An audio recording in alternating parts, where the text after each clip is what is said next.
Swaminarayan.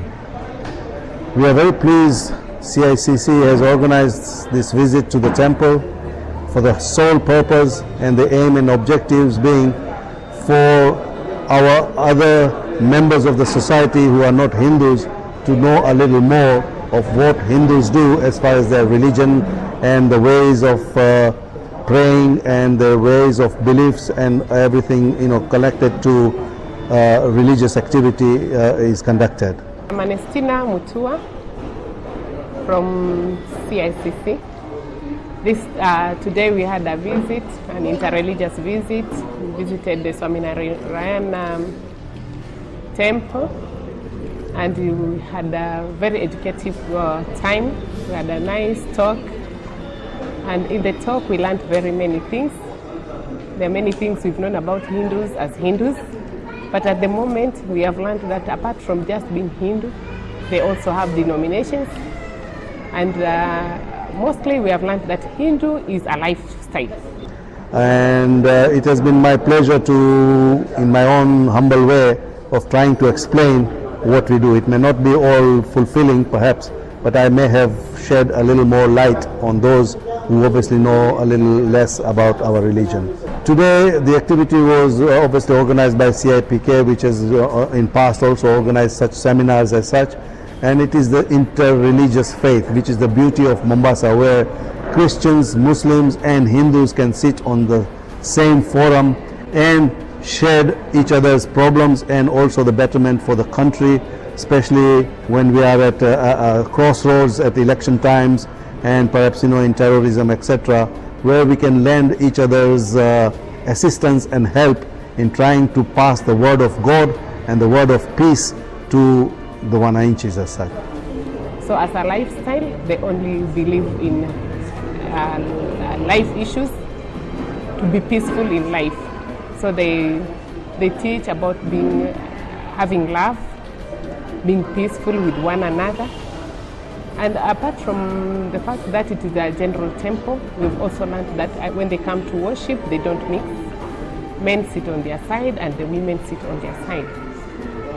One other thing we have learned is that they have gods. The statues they put in their mosque, they believe they are live gods.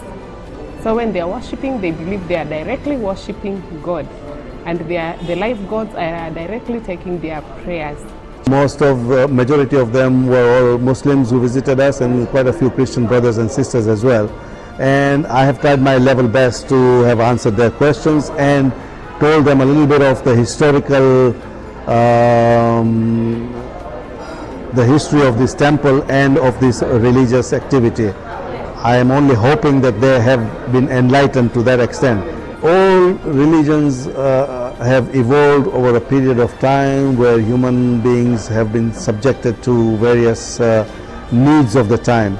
As far as I'm concerned, it is only we humans who have now formed these parameters of Hinduism, Christianity and Islam.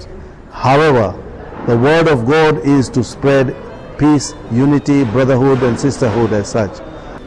And the faith, in their faith, they have what they call spirits.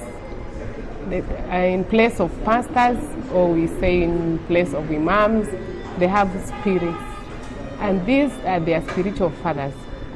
And to be a spirit, you must forfeit your family.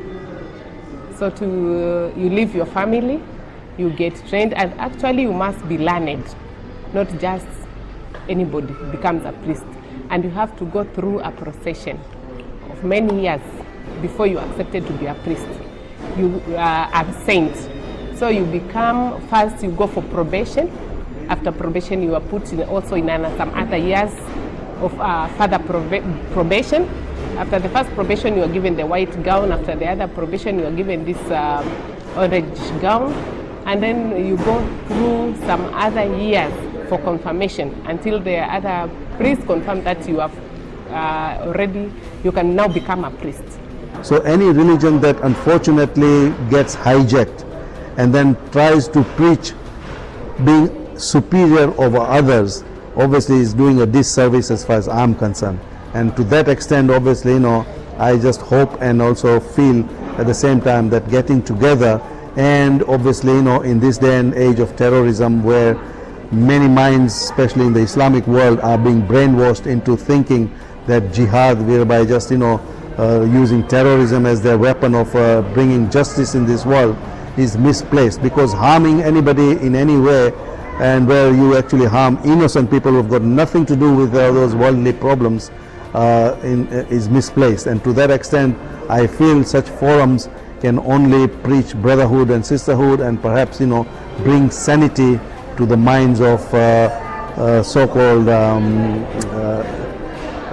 activists of those particular ideology. Generally, I've learned that Hinduism, it is not a segregative religion as such. It is a lifestyle, and it's actually a way of life, whereby anybody can join Hinduism provided you are ready to live that lifestyle. As a Christian, I feel not like we used to feel before, that a Hindu is a person far from us. We have felt that